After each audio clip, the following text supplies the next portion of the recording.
புத்தன் இயேசு காந்தி பிறந்தது பூமியில் எதற்காக? தோழா ஏழை நமக்காக.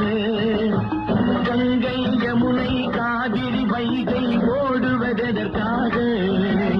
நாளும் உழைத்து தாகம் எடுத்த தோழர்கள் நமக்காக.